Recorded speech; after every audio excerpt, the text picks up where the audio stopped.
Bienvenue dans Fake, épisode 4, le re-upload de mon épisode au sujet du film La Révélation des Pyramides. On passe de l'épisode 1 à l'épisode 4 parce que, à la base, le premier sujet avec Gus était divisé en 3 vidéos, il s'appelait Fake 1, Fake 2, Fake 3. Voilà, j'ai pas plus malin que ça. Mais depuis, je fais des épisodes sous-numérotés par sujet, 1.1, 1.2, etc. Donc bref, vous avez compris. Alors, en préambule de cette vidéo, je souhaite vraiment ajouter quelque chose de très important. Cette vidéo ne s'attaque qu'aux 10 premières minutes du documentaire et ça m'a été beaucoup reproché. Je l'explique déjà dans la vidéo, mais je vais le redire ici le plus clairement possible. Dans cette vidéo, je ne prétends pas débunker le documentaire. D'autres l'ont fait, on verra plus tard. Si j'ai choisi de me contenter de ces 10 minutes, c'est parce qu'elles sont largement suffisantes pour vous démontrer avec quelle méthode les auteurs structurent leurs propos. Ce qui fait la qualité d'une affirmation ou d'un propos, c'est pas à quel point ça vous paraît vraisemblable, ou à quel point le puzzle qui est assemblé vous donne un sentiment de vérité, ou vous impressionne. Ce qui fait la qualité d'un propos, c'est la méthode qui a servi à le construire. Ça, c'est la base de la pensée critique. Évaluer la qualité d'une affirmation en fonction de la méthode qui l'a produite, et non en fonction d'à quel point vous trouvez que c'est convaincant. Voilà. Ça c'est dit. Alors un dernier détail, et vraiment pas des moindres, parce que c'est vraiment ce qui motive le re-upload de cet épisode. Dans cette vidéo, le ton que j'emploie est parfois moqueur et sarcastique. Je le regrette, vraiment. Et à ce titre, je présente mes plus sincères excuses à ceux que j'ai vexés à cause de mes grands airs. Allez, on se lance! Bonjour à tous et bienvenue dans ce nouvel épisode de Fake, point d'interrogation.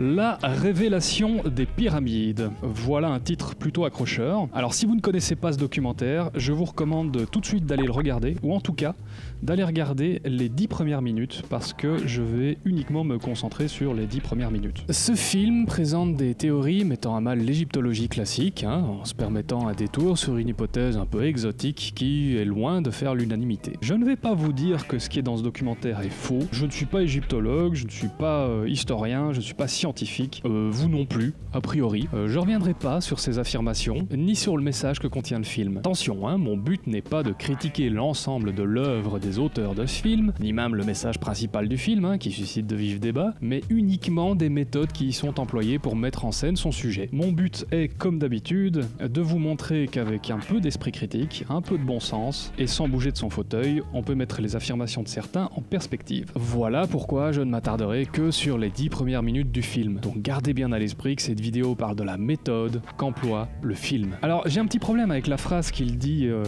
à 1 minute 43. Que vous adhériez ou non à ces conclusions, une chose est certaine. Jamais plus vous ne regarderez notre planète du même œil. Non.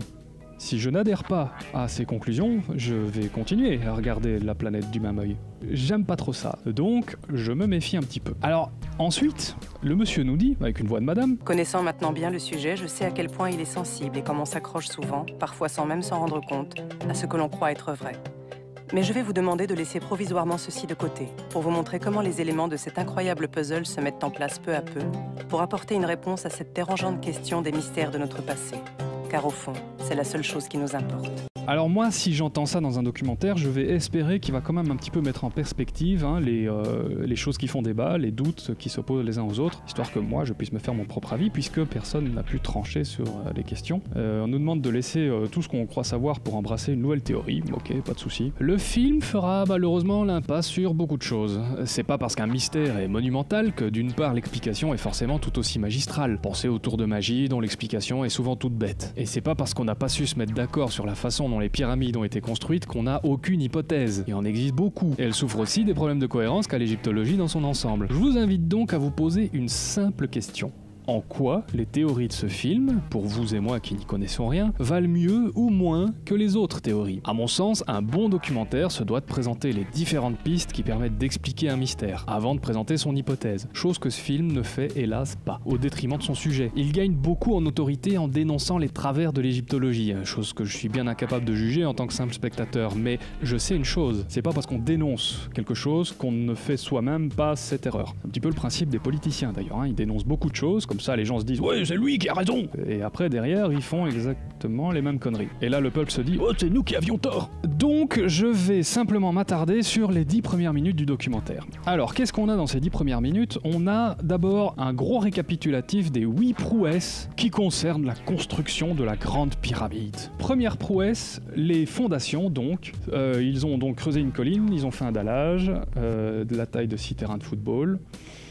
Impressionnant. Pas encore besoin d'invoquer des forces extraordinaires pour ça, mais c'est vrai que c'est pas mal. Ensuite, là, je commence à avoir un problème, c'est avec la deuxième prouesse. Deuxième prouesse. Les bâtisseurs ont transporté sur 900 km près de 130 dalles de granit de 12 à 70 tonnes chacune et les ont hissées jusqu'à 70 mètres au-dessus du sol, chose qui serait encore difficilement réalisable actuellement. Reprenons ce que le gars nous fait passer comme une prouesse qui serait encore actuellement difficilement réalisable. 130 dalles de granit ont été extraites d'une carrière qui se situe à 900 km du plateau de Gizeh. 130 dalles de granit sur à peu près 2 millions de blocs qui composent la pyramide. Pourquoi ils ont été les chercher là-bas? Il y a des théories qui disent que c'est pour un petit peu renforcer la chambre du roi, puisque la pyramide est majoritairement composée de pierres calcaires. Et nous avons donc 130 dalles qui ont été déplacées sur 900 km. Sauf que quand on regarde un petit peu la ligne qu'ils ont parcourue, il s'agit du Nil.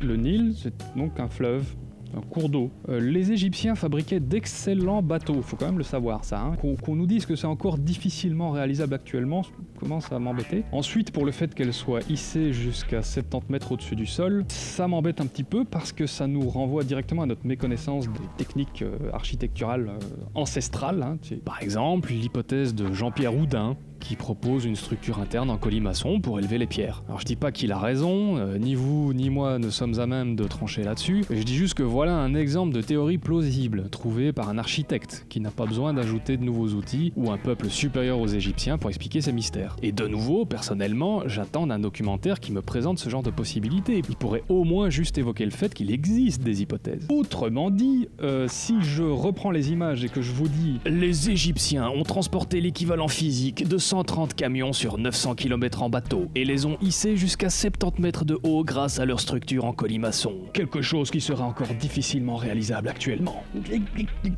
Honnêtement, posez-vous la question, en quoi mon affirmation est-elle moins fiable que l'affirmation du film qui, reconnaissons-le, voudrait presque nous faire croire qu'ils ont tracté les blocs sur le sable. Hein, avouez, vous n'avez pas pensé au Nil tout de suite, et qu'on a encore très dur aujourd'hui de hisser 100 tonnes à 70 mètres de haut. En quoi mon affirmation est-elle moins fiable? Alors je passe la troisième prouesse, j'ai pas grand chose à dire dessus, et pour être parfaitement honnête, je trouve pas ça incroyable, c'est certainement très impressionnant, mais je suis pas qualifié pour en juger. Ce n'est que mon opinion, à vous de vous faire la vôtre. Quatrième prouesse, 2 millions de blocs empilés de formes différentes, assemblés avec une précision stupéfiante, le tout étant un système antisismique. Alors ça, c'est quand même très intéressant de revenir sur les débats qui sont en cours à ce sujet. Oui, il y a des parties de la chambre du roi qui sont extraordinairement bien assemblées.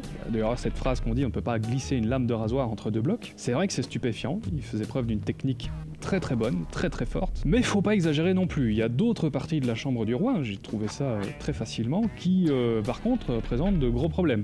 Dénivelé du sol jusqu'à 2 cm, partie qui s'effondre, le revêtement qui a disparu. Bon voilà, on choisit les parties qui sont impeccables et on ignore les parties qui le sont moins. Et de nouveau, je vous le rappelle, il existe de nombreuses théories qui expliquent cette précision, sans devoir faire appel à quelque chose d'exotique. Bien garder ces deux choses à l'esprit, comme ça on peut mettre en perspective l'affirmation qui nous est faite. Cinquième prouesse, la pyramide est alignée vers le nord avec une précision stupéfiante. Elle est alignée vers le nord avec une précision stupéfiante, certes, mais pas parfaite. D'autant que la suite du documentaire essaye de nous faire comprendre que ce serait une espèce de civilisation supérieure aux Égyptiens à l'époque qui aurait aidé à la construction des pyramides, enfin si j'ai bien compris. Regardez le documentaire, quand même, vous va prendre tout ce que moi je dis comme ça. Ils ont aligné la pyramide vers le nord, ils l'ont très bien fait, légèrement décalé quand même, et il faut quand même bien se rendre compte que nous-mêmes, on a été capable de déceler ce décalage. Donc notre civilisation est quand même largement supérieure à celle qui a construit les pyramides. Alors faut un petit peu calmer le côté « on n'y arriverait même pas aujourd'hui ». Sixième prouesse, la grande pyramide a 8 faces. Je ne suis pas constructeur, mais comme on est moins dans l'ambiance sensationnelle, du coup, Oui, ça impressionne. Mais qui suis-je pour savoir en quoi 8 faces sont plus incroyables que 4 ? Parce qu'on nous présente un architecte qui le dit, je dois penser pareil. Mais cet architecte, est-ce qu'il est spécialiste des techniques de construction de l'Antiquité ? C'est un petit peu comme si on vous présentait un médecin d'aujourd'hui, fût-ce le meilleur du monde. Est-ce qu'il est vraiment le mieux placé pour parler de la médecine traditionnelle chinoise, par exemple ? Ouais, là j'aurais dû dire dentisterie ou médecine vétérinaire parce que la médecine traditionnelle chinoise, c'est une pseudoscience. Que ça vous plaise ou non, c'est une pseudoscience. Donc c'est pas vraiment comparable. Je vous invite juste à vous poser ce genre de questions, ni plus ni moins. Alors, la 7e prouesse. Ici, il y avait de la matière. 7e prouesse. Selon la majorité des égyptologues, la Grande Pyramide aurait été construite en 20 ans. Un rapide calcul donne une idée de ce que cela représente en termes de construction. 20 ans, à raison de 12 heures de travail par jour, 365 jours par an, avec au moins 2 millions de blocs de pierre, ça représente un bloc, extrait, taillé, hissé et ajusté toutes les 2 minutes 30 environ. Oui, mais... J'ai refait le calcul, parce que c'est un réflexe qu'il faut avoir, il faut refaire les calculs qu'on vous présente. C'est à peu près ça, je suis tombé sur 2 minutes 37 et 68 centièmes. Il faut savoir que le nombre d'ouvriers qu'on attribue à la Grande Pyramide, en tout cas dans les infos que j'ai trouvées, se situe entre 20 000 et 60 000 ouvriers, grosso modo. Alors ici, le documentaire nous présente un calcul qui équivaut à un bloc taillé, déplacé et installé toutes les 2 minutes 30. Laissez-moi vous présenter un autre calcul. 20 000 ouvriers ont taillé, déplacé et installé 5 millions de tonnes de blocs de calcaire en 20 ans. Ce qui représente donc 34,24 kg par jour et par ouvrier. Alors bien sûr que les ouvriers s'occupaient pas d'une fraction de blocs chacun par jour, mais vous pensez réellement que chaque bloc était taillé, déplacé et installé un à un en 2 minutes 30, attendant sagement que le bloc précédent soit fixé dans la pyramide pour entamer la taille du suivant ? Bon, alors, je le répète parce que c'était pas clair pour tout le monde. Les Égyptiens ne déplaçaient pas les blocs un par un en 2 minutes 30. Et si je me dis que la théorie prétend qu'ils déplacent les blocs un par un en 2 minutes 30, ça veut dire que en 5 minutes, ils en ont déplacé 2. On est d'accord ? Pourquoi pas dès lors prendre 5 minutes et former 2 équipes qui déplacent chacune un bloc ? Et bah si on poursuit ce raisonnement, sur une journée de 8 heures, avec 20 000 ouvriers, ça fait 192 blocs à tailler, déplacer et mettre en place. Donc ma question, c'est est-ce que vous trouvez ça toujours impressionnant si je dis que en une journée, en 8 heures, il faisait peut-être pas des journées de 8 heures d'ailleurs, 20 000 ouvriers arrivaient à tailler, déplacer, mettre en place 192 blocs. À vous de choisir, mais surtout, est-ce que vous faites toujours confiance en la méthode narrative des auteurs de ce film ? Voilà où je peux en venir. C'est un fait qui doit rentrer dans vos esprits. On peut faire dire n'importe quoi aux chiffres. C'est pas parce qu'on vous dit que c'est mathématique que le calcul est juste. À vous de juger, Mon rôle, ce n'est que de vous donner d'autres exemples pour que vous puissiez mettre en perspective les affirmations du film. Pour aussi un petit peu mettre en perspective, j'ai trouvé un endroit où on apprend que, par exemple, le Colisée a été construit en 10 ans. Le pont du Gard a été construit en 5 ans, avec 11 millions de blocs de pierre. Bon, après, il faisait 50 000 tonnes, c'est pas non plus la même chose que les 5 millions de tonnes de la pyramide. L'Acropole d'Athènes et tous ses temples a été construit en 18 ans. Je sais que ce ne sont pas des périodes qui se chevauchent, mais n'empêche que les écarts technologiques n'étaient pas aussi grands qu'entre aujourd'hui et il y a 100 ans. Voilà, tout ça, ça vous permet d'avoir un point de comparaison. Je le répète, visionnez le film, mais allez également voir les autres théories de construction si vous voulez vraiment avoir votre propre avis, car ce film est très séduisant par sa mise en scène et il est très facile de se dire « J'ai été convaincu par ce qu'on m'a dit, donc je vais penser comme ça à partir de maintenant ». Ça porte un nom, on appelle ça parier, ni plus ni moins. Alors maintenant, on va parler d'une affirmation qui est terriblement gratuite et qui pose problème à beaucoup de gens. Il y a environ 47 siècles, alors que le reste de la planète se promène encore vêtu de peau de bête.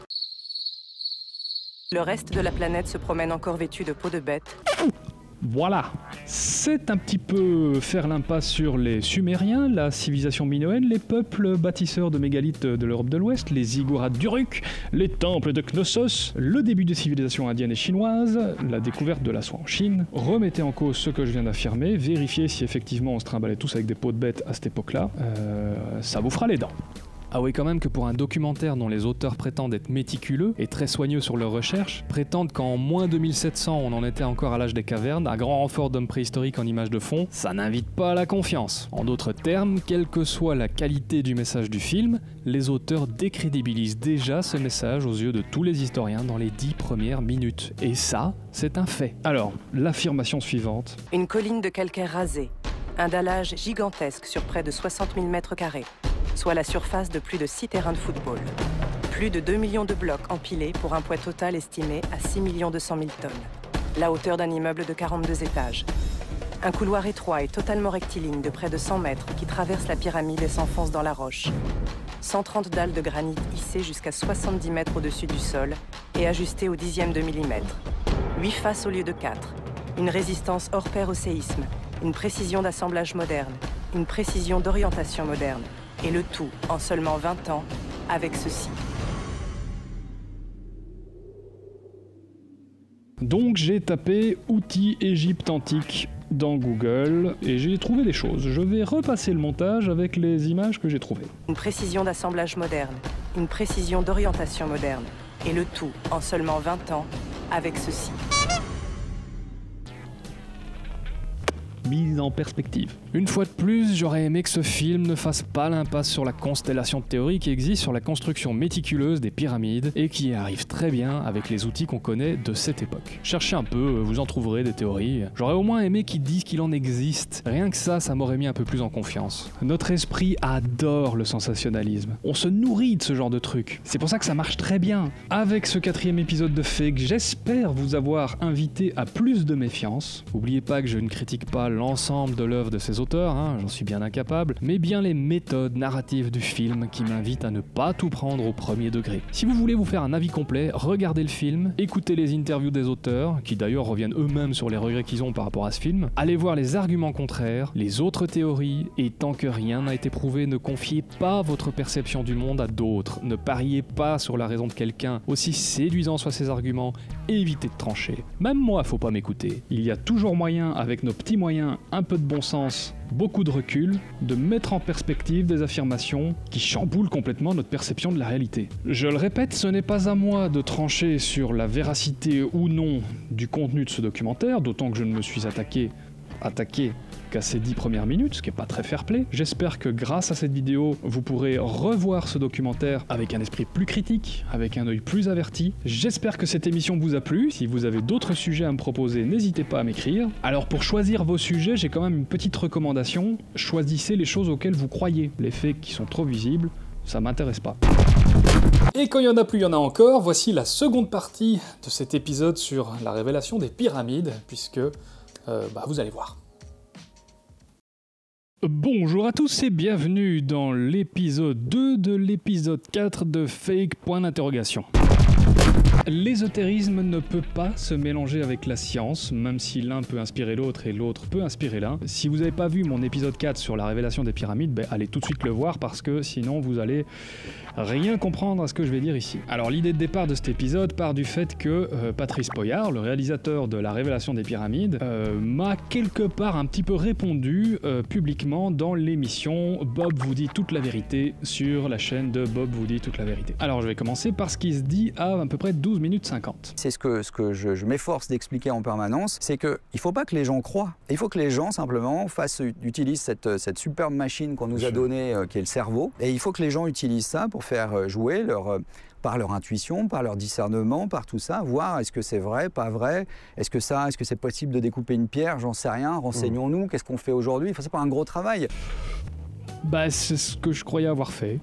13 minutes 50, on me présente. On est tombé sur un jeune homme qui s'appelle Samuel Buisseret, voilà, et qui regarde chez lui le film, prend un micro et essaye de démonter les choses. Et j'ai voulu volontairement sortir 3 extraits de ce personnage. Alors non, il va pas passer 3 extraits, il va en passer 2.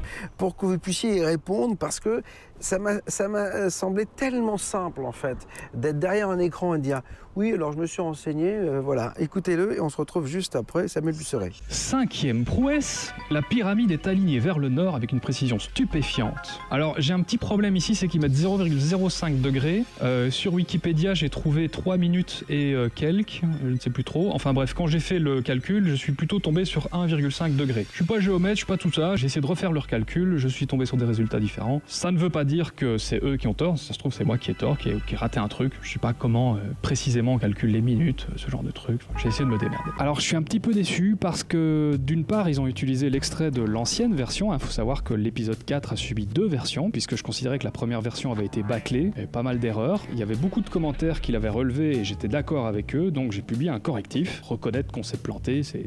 Voilà. Alors il peut très bien avoir utilisé l'ancienne version parce que au moment de l'enregistrement de cette interview, il y avait que celle-là disponible. Par contre, ce qui est pas très sympa, c'est que je me rappelle très bien que sur cette ancienne version, j'avais mis une annotation sur ce passage, précisément. 3 jours après la sortie de cette vidéo, j'avais mis une annotation pour bien dire que je m'étais planté. Les degrés étaient effectivement 0,05 degrés, c'était donc moi qui avais tort. C'est un petit peu pas cool qu'ils utilisent ça comme premier extrait sans dire en plus que j'ai reconnu que je m'étais gouré sur cette affirmation où je disais déjà à l'intérieur de l'affirmation que je me gourais peut-être. Mais bon, on va pas commencer à pinailler comme ça, c'est pas l'intérêt de cette vidéo. Bon, faut un petit peu calmer le côté « on n'y arriverait même pas aujourd'hui ».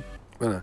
Donc c'est juste hallucinant. C'est vrai qu'on a la sensation là de voir un petit peu une animation de supermarché, je te le cache pas, avec son micro, etc. Ouais, bon, ça c'est la forme, ouais. Mais ça c'est la forme.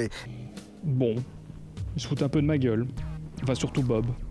Qu'est-ce qu'on a à répondre à ça? C'est-à-dire qu'en fait, il dit même lui, bon, je suis regardé sur Wikipédia, je vous informe juste que Wikipédia, c'est pas la réalité.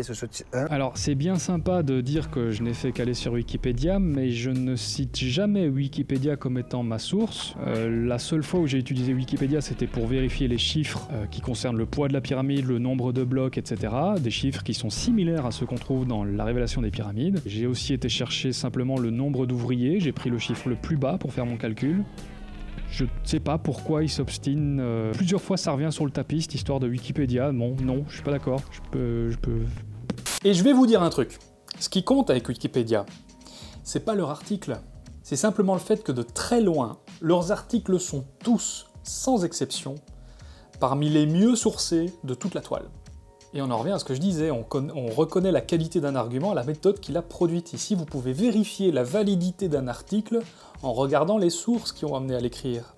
Alors l'argument lolilol, tu crois tout ce qu'il y a sur Wikipédia? Je vais éviter de le commenter davantage parce que ça m'énerve. Et on évitera aussi de parler des sources de la révélation des pyramides. D'autres s'en sont chargés, vous trouverez ça dans la description. Je préférais qu'on s'attaque aux problèmes que je dénonce, par contre, ça m'intéresserait, mais bon. Alors lui c'est le petit dernier, donc c'est rigolo parce qu'il y en a régulièrement qui viennent, parce que c'est taper sur la révélation des pyramides, ça fait du clic, ça génère du clic. Ouais. Donc il y en a plein qui viennent critiquer, j'y vais de mon petit truc, et puis hop, je fais de la visite sur mes pages. Ouais. Je sais pas si lui a de la pub sur ses pages, mais bon, après il y a d'autres motivations qui peuvent être la notoriété et tout ça. L'accusation classique, je ferai ces vidéos fake point d'interrogation pour avoir de la notoriété et pour avoir de l'argent. Eh bien c'est vrai, j'espère très sincèrement qu'elles vont marcher, que d'ici à peu près, je sais pas, 1 an, quand il y aura suffisamment de numéros, ça prendra un peu de notoriété, ça me rapportera un peu d'argent, ça me permettrait de faire des investigations plus poussées, peut-être même de quitter mon fauteuil. Oui, je le confesse, c'est mon but.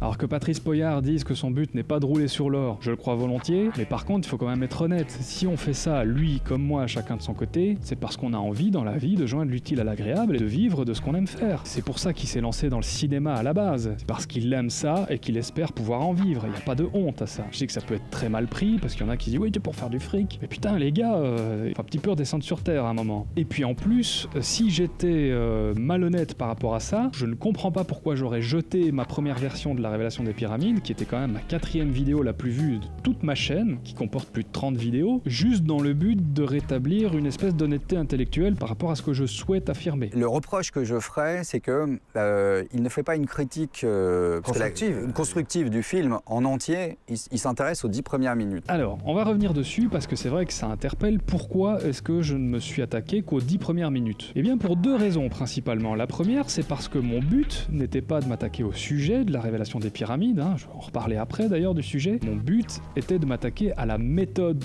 du film, la méthode narrative. Et pas rien qu'au sensationnalisme. Le sensationnalisme, c'est un outil qu'on utilise tous. C'est un outil que j'utilise, c'est un outil que d'excellents documentaires utilisent. Donc pas forcément quelque chose qu'on peut reprocher. C'est quelque chose que je reprochais dans la première version de ma vidéo, mais c'est totalement inexact avec ce que je pense réellement. Ce que je reproche à ces 10 premières minutes, c'est de mentir. Non, il y a 47 siècles, le reste de la planète ne se baladait pas couvert de peau de bête. Ceci est un mensonge. Ça ferait fuir n'importe quel prof d'histoire de primaire. S'il n'accepte pas juste de revenir là-dessus, de dire oui, mais tu sais, tout ce que je voulais te dire, c'était le le reste de l'Europe, comme certains commentaires m'ont dit. Mais voilà, mais c'est tout ce que je demande, moi, c'est un petit peu d'honnêteté. Patrice Poyart a beaucoup de talent pour faire des films. Franchement, la révélation des pyramides, c'est super bien monté. Il y a un étalonnage génial, il y a de la musique super bien, il y a un rythme, une progression, un fil rouge, c'est du super bon travail. Qu'est-ce que ça aurait enlevé à son boulot de dire il y a 47 siècles alors que la plupart des Européens se baladaient vêtus de peau de bête? Qu'est-ce que ça aurait enlevé? Voilà, c'était de ça que je voulais parler, moi. C'est pour ça que je me suis attaqué aux 10 premières minutes. La deuxième raison pour laquelle je me suis attaqué qu'aux 10 premières minutes, c'est que simplement mon but est de faire des vidéos courtes. Et j'avais pas envie de passer mon temps à parler de tout le film La Révélation des Pyramides. De toute façon, les gens n'auraient pas été contents et m'auraient dit oui, mais va voir les interviews, oui, mais tu n'as pas lu le livre, et on n'en finit pas. Et de toute façon, de nouveau, je ne m'attaque pas au sujet,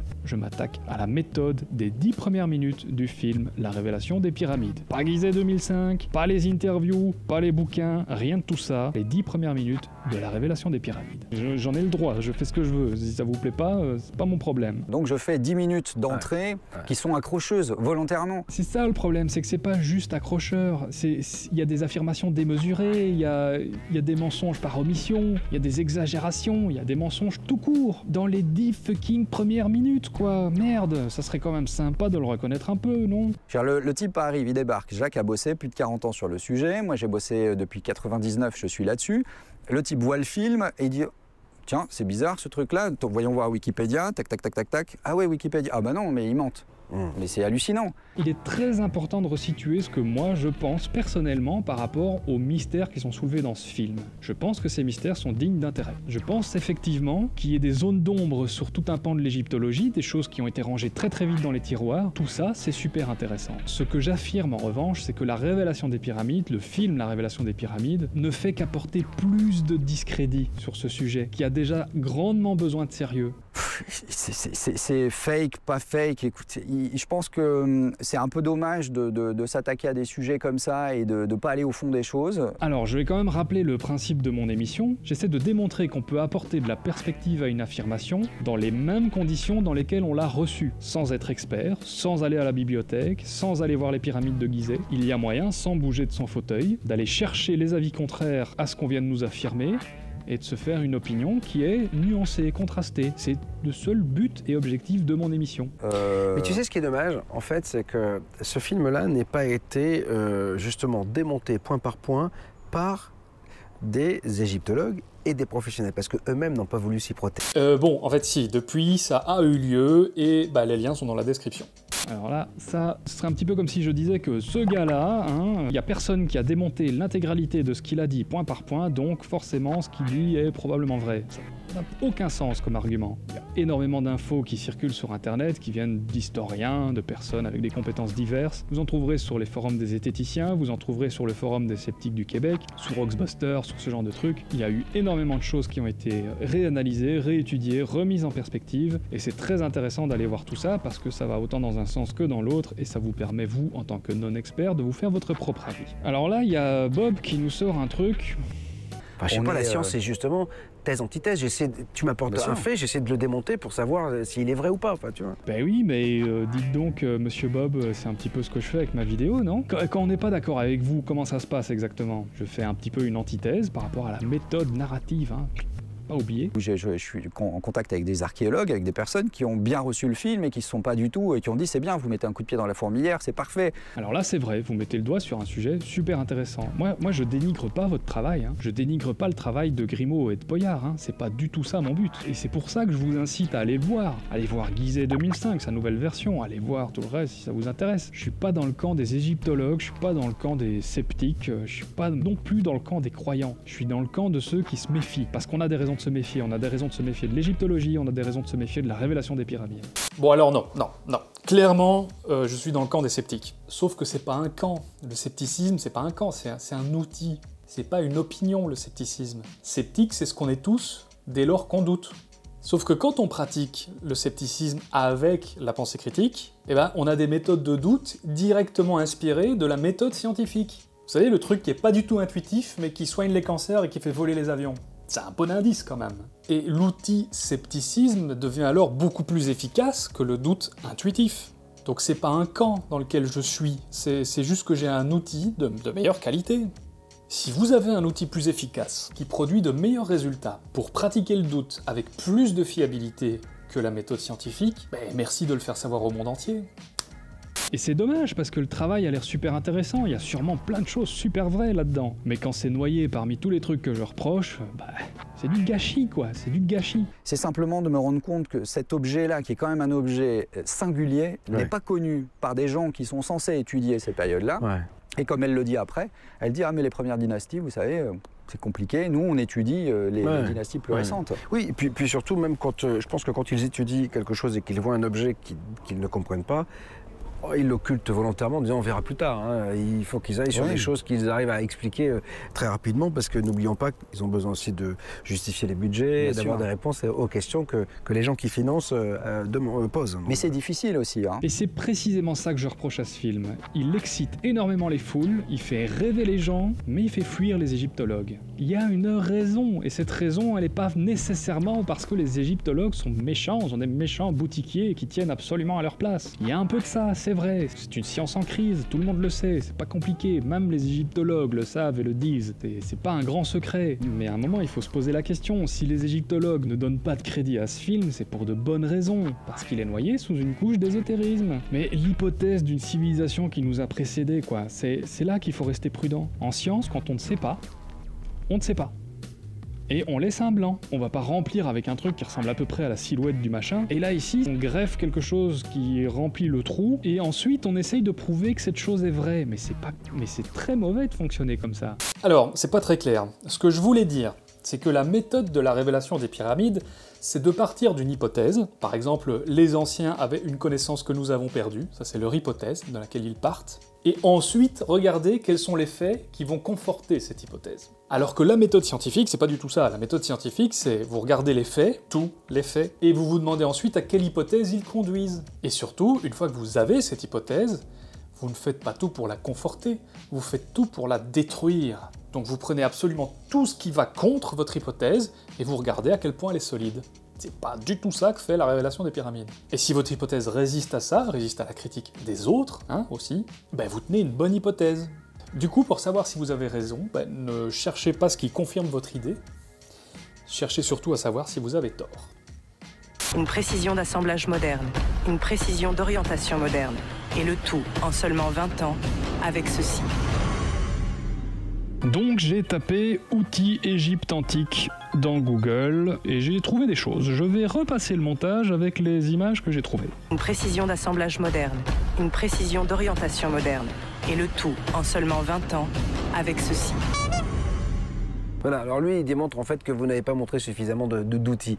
Mais quand on regarde les siens, c'est les mêmes, ils ne sont pas plus avancés que les autres. Et là encore, c'est un effet de contraste. Bien sûr. Alors ok, on me dit, c'est de la manipulation, c'est pas vrai, mais d'abord c'est une chose qui est pratiquée tout le temps et partout, dans tous les films. Tu vois, il ne faut pas se leurrer, tout le monde fonctionne comme ça. On est dans une forme artistique, même un peintre, quand il mélange des couleurs, il va jouer sur le contraste, sur la nuance, il va pour créer quelque chose, pour créer une atmosphère.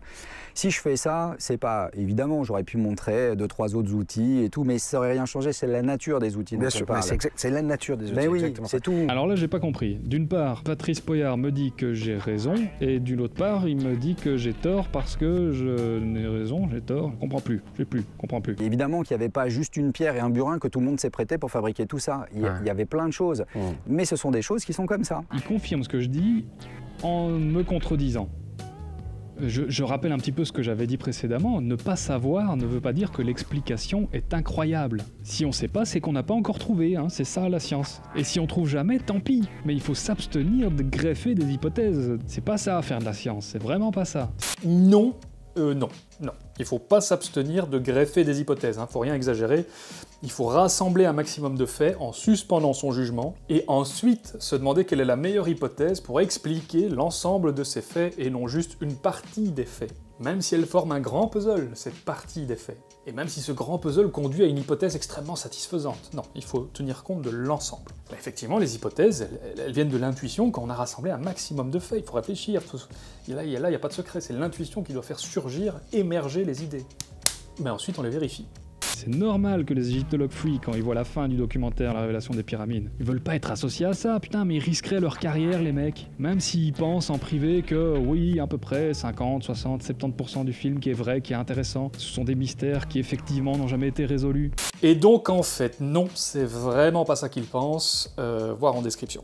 Mais La Révélation des Pyramides gâche complètement ce travail. Si Patrice Poyart et Jacques Grimaud arrêtaient avec leurs histoires de civilisation supérieure, technologiquement avancée, etc., les faisceaux de présomption qui amènent à cette histoire de planète qui serait une horloge cosmique pour nous prévenir de je ne sais quoi, s'ils arrêtaient avec ça, c'est seulement à ce moment-là que les portes s'ouvriraient. Putain, mais c'est quand même pas compliqué à comprendre, quoi. À 55-19, on replonge complètement dans l'ésotérisme. Faire table rase impliquait de considérer la Grande Pyramide sans idée préconçue, comme un objet géométrique, indépendamment de la pensée de l'égyptologie. Démarche employée par Jacques qui attira mon attention sur le fait de penser autrement. Une autre approche, comme le montre le bref exemple suivant, issu de la pensée hermétique. Je vais donner un exemple de la leçon de la polarité offerte par mon grand-père. Il nous dit, regardez les hommes, ils ont les épaules larges, carrées, et les hanches étroites. Et il dit, regardez les femmes, ils ont les épaules étroites et les hanches larges. Donc ici, il y a d'ores et déjà un axe. Cette chose-là se trouvant ici, celle-là ici. Maintenant, chose un peu délicate, mais pour les hommes, les organes sexuels sont extérieurs et rapprochés. Pour les femmes, ils sont intérieurs et espacés. Autre leçon de polarité, cette fois-ci, en effet, sur un axe vertical. Ça, les testicules masculins sont l'endroit le plus froid du corps humain, alors que les ovaires sont les endroits les plus chauds du corps humain, intermédiaire le foie. L'homme va avoir une vie sexuelle qui commence à la puberté et s'arrête à la mort, donc sans terme, alors que pour la femme, sa vie sexuelle commence à la puberté et s'arrête à la ménopause.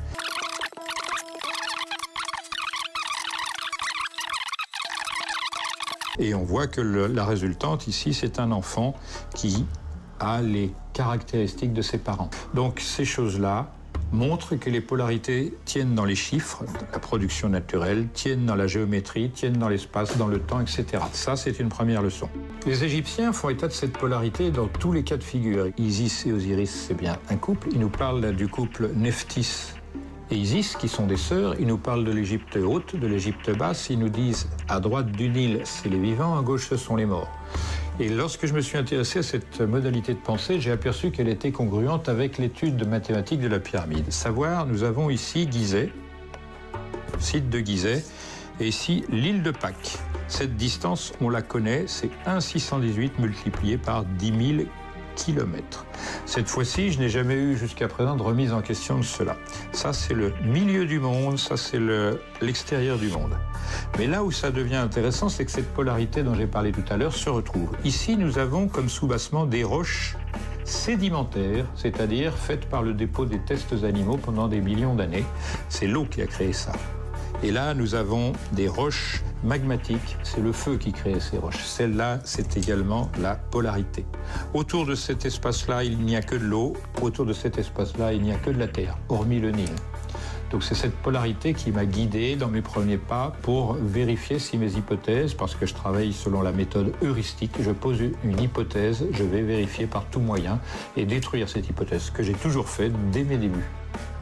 Donc cette polarité est une des modalités de la pensée des anciens. Je ne dis pas des anciens égyptiens, mais des anciens en général, parce qu'on la retrouve exposée ailleurs. Et c'est une belle démonstration de tout ce qu'il ne faut pas faire. On relève les symétries, on occulte les similarités, les choses qui n'ont aucun rapport. Alors oui, la symétrie, les polarités, tout ça, c'est la physique de notre monde, mais on le sait, c'est le binaire, c'est un peu la base. De là à dire que c'est une modalité de pensée, montrez cette interview à n'importe quel scientifique à 55-19 et recueillez son impression. Il relève tout ce qui va par deux en symétrie, mais putain, mais je peux le faire avec mon frigo et mon armoire à biscuits. Comment tu veux qu'on te prenne au sérieux dans ce cas-là? C'est ça qui gâche le travail de la révélation des pyramides, c'est ça, c'est précisément ce genre de choses. Ce documentaire a le cul entre deux chaises. Il veut se la jouer, je vous présente des faits, c'est de la science, c'est certain, etc. Et de l'autre côté, il vous envoie au 36e ciel, dans l'imaginaire, les rêves, les choses, les hypothèses incroyables et fantastiques qui font rêver. C'est pas sérieux. Un film qui mélange documentaire et fiction, on appelle ça un docu-fiction. C'est pas comme ça qu'on prouve quelque chose. C'est pas en émettant une hypothèse qu'on prouve prouve quelque chose. Si je veux prouver que la Terre est ronde, je dois échouer à prouver qu'elle est plate. C'est comme ça que ça marche. C'est comme ça que ça a marché d'ailleurs. C'est pas un mec qui un jour s'est dit je suis sûr que la Terre est ronde, je pars en bateau, je reviendrai de l'autre côté. C'est pas comme ça que ça s'est passé. Et c'est exactement cette manière-là de transmission, de fonctionnement pour ces sciences anciennes. L'ésotérisme, c'est quand on le regarde comme ça veut rien dire. On trouve toutes sortes de choses. En plus, il y a beaucoup de gens qui se permettent d'en parler sans connaître. Ouais. Maintenant, quand on va dans les fondements de l'ésotérisme, c'est-à-dire dans l'hermétisme, dans le taoïsme, dans ces choses-là, on y trouve des expressions qui sont très pures par rapport à la simplicité. C'est la même chose que la Grande Pyramide, elle est très simple, c'est 4 faces qui sont posées et en même temps on peut les décoder pendant super longtemps. Et voilà, bah ouais, Patrice Poyart est trop dans l'ésotérisme. Il prétend faire de la science. Et c'est ça le problème, c'est qu'il est dans l'ésotérisme, dans l'ouverture d'esprit, tous ces trucs-là. Mais oui, mais ça se mélange pas avec de la science. Les scientifiques se sont battus pour éloigner la religion, éloigner la foi, éloigner les convictions personnelles de la science. L'ésotérisme, ce n'est pas une science, c'est pas quelque chose qu'on peut vérifier, reproduire, constater. Parce que simplement, si on le pouvait, ce serait une science. Je trouve que Patrice Poyart part dans tous les sens et qu'il tombe dans le piège des corrélations. Comme je l'explique dans Guizet 2005, le système classique de financement, de production et tout ça ne veut pas de ce sujet traité sous cet angle. Pour quelle raison? Ça les regarde. Ils pensent que ça passionne pas les gens. On vient de démontrer que c'était le contraire, puisque on a eu des millions de vues où on en a sur des films sans aucune pub, sans rien. Les gens suivent ça et en parlent, et se passent des partages, etc. Voilà. Donc c'est un sujet qui intéresse les gens. Maintenant, ils veulent pas le traiter parce qu'ils ont peur en termes de crédibilité, il y a beaucoup de paramètres qui rentrent en ligne de compte. Quand on vient avec un bagage soi-disant scientifique et qu'on l'arrose d'ésotérisme, c'est tout à fait normal que les portes se ferment. Et c'est souvent les gens qui n'aiment pas et qui d'ailleurs, voilà, c'est une démarche particulière. Hein, c'est le type qui roule à 110 sur la voie de gauche sur l'autoroute et qui veut empêcher les gens de passer. Enfin, il y a toujours des gens comme ça.